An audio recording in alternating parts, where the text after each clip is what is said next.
Austin Peay head coach Scotty Walden, the Governors pulled off a big win, topping nationally ranked FCS Chattanooga this past week to start 1-0. This week they're going to take on Ole Miss, who played late last night and beat Louisville down in Atlanta. So that is the first meeting between the two schools on Saturday, 6:30 Central Time. So, Coach, just let's start with the win at Chattanooga, and then we'll go into anybody has questions.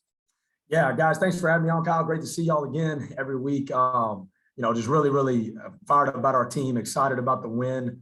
Really felt like just going into this one, like as a coach, sometimes you can just kind of feel your players' vibe. And I really felt like our guys expected to win. It was the first win in school history against UT Chat, but I don't think any of those guys were thinking about that. We did what we set out to do, and that was just through fall camp, those 25 practices, focusing on the process, not the end result, focusing on being 1-0 every single day. And I know some of that stuff to everybody, sounds like coach speak or sounds cliche, but it's the truth. I mean, that's what we have to live by because, I've been a part of teams and programs where, you don't focus on the daily progression and you're just worried about game day. And then all of a sudden game day gets here and you've skipped all these details that it takes to win. And I was very proud of our football team going through a really hard camp. I think I said it last time. A lot of our seniors, told me after the camp was over, that's the hardest fall camp we've ever been through. And, we had no players, heaven forbid, we don't have any going forward. We had no players, cramping that game. I felt like we're in great shape. I felt like we really pushed the tempo, pushed the issue on both sides of the ball.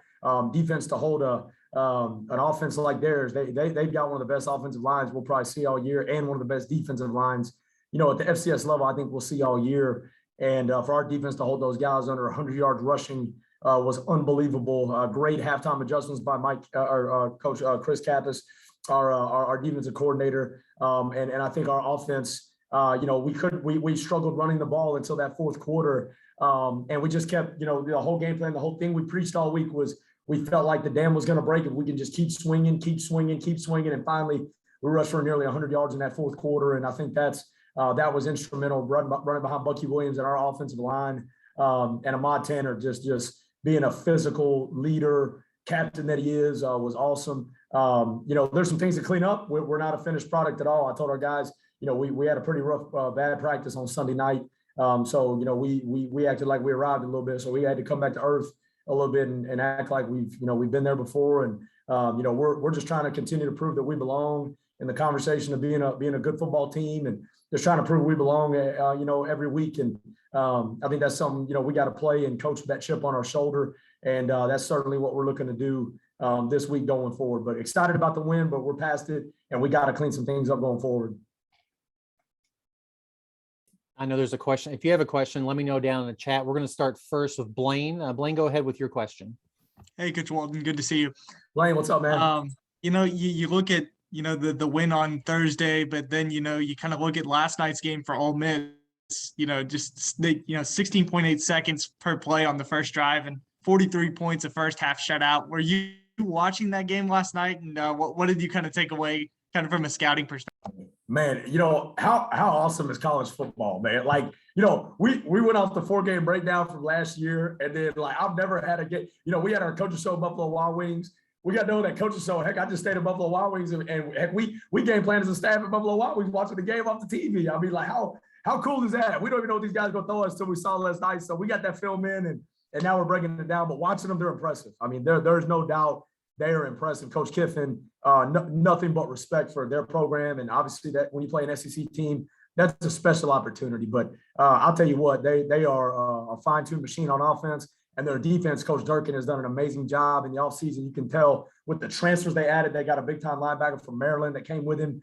and a safety from Navy that I think is really, really special. And those guys stepped up. You see their defense, really improving last night. So we are excited for the challenge. But Blaine, I'll tell you, I mean, it's like I told our players, and we're not going to sugarcoat it. I mean, we're never going to prepare to lose a game. We're going to prepare to win, and our players are going to expect to win, and we're going to expect to go in and compete. I don't expect to go in and ever, that's just not how I'm wired. That's not how our program is going to be wired, is to go into, we may be playing Alabama. We play Alabama next year. Matter of fact, we play Ole Miss this year. And, that's something we say in recruiting, and that's something we say every day, and we're going to live by. We're not going to back down from anybody. And now, is it going to be a challenge?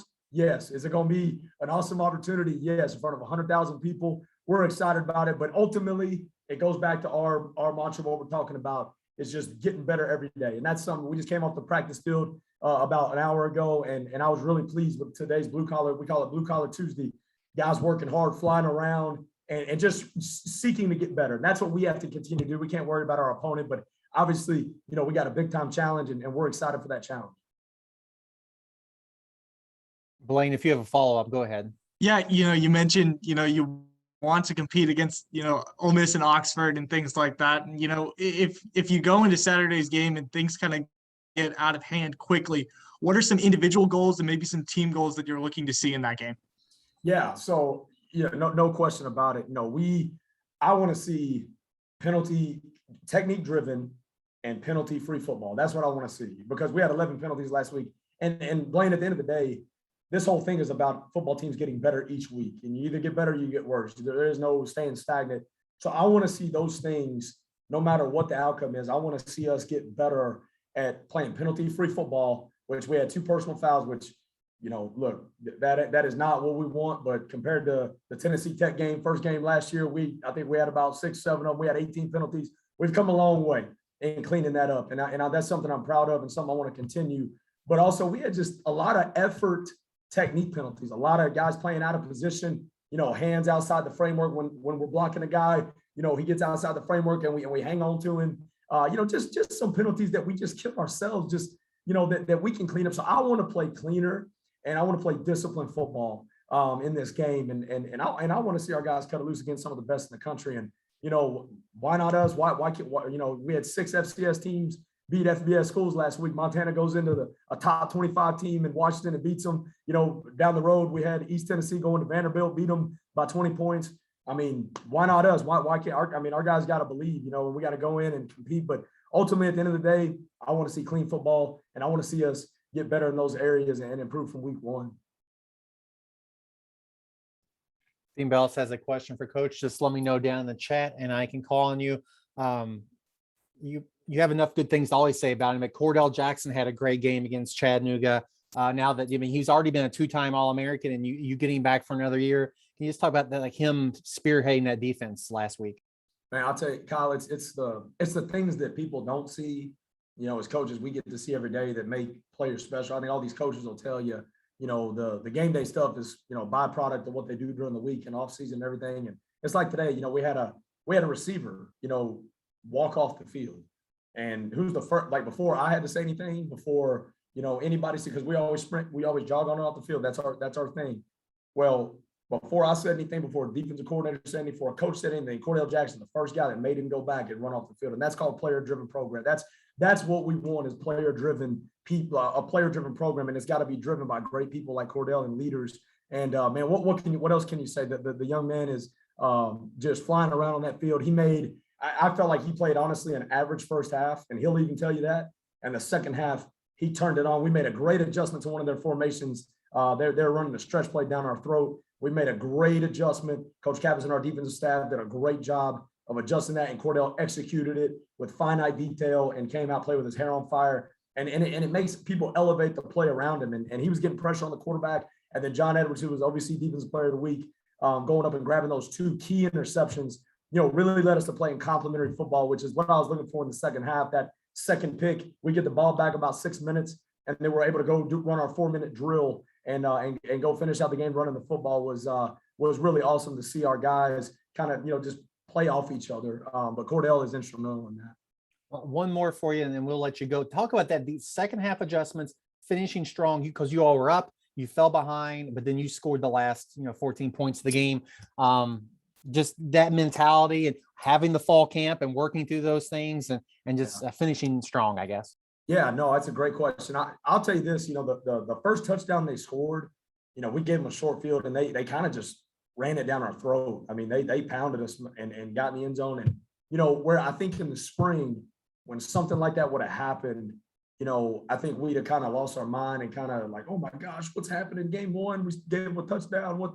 I felt a sense of calm and peace on the sideline of like, hey, it's okay. Let's go. Draylon threw a pick on that third play. We had a game plan play. And their safety made a great adjustment to the ball. We had a post route for a big play, and the safety did a great job of baiting him into it. And give that kid credit. And as opposed to Draylon coming to the sideline and freaking out, he said, man, I know what I did. I know I could have gone to my second progression there. And I just felt a sense of maturity and calm with this team that I really like. Third quarter, as you said, they took the lead, and then we bowed our neck on both sides of the ball, played better on defense as well, and were able to go finish that drive. And I just love the fight and determination of this team. And I felt like, our will to win was really, really strong. And I just feel like we have a bunch of really good leaders right now that are leading the right way. And, obviously we got to continue that trend and continue to execute. We're not a finished product by any means. We had a lot of miscues and a lot of things that game could have gone another way if they would have been exposed. So we got that cleaned up on tape. And those are the things, as Blaine asked, what we're looking for in this game. We're looking for those things to get cleaned up against a really good football team in a tough environment. Coach, best of luck against the Rebels this weekend. Thanks for your time. We'll talk to you next Tuesday. Hey, thanks, Kyle. Appreciate y'all having me on, guys. Thanks, Coach. Thanks, Blaine.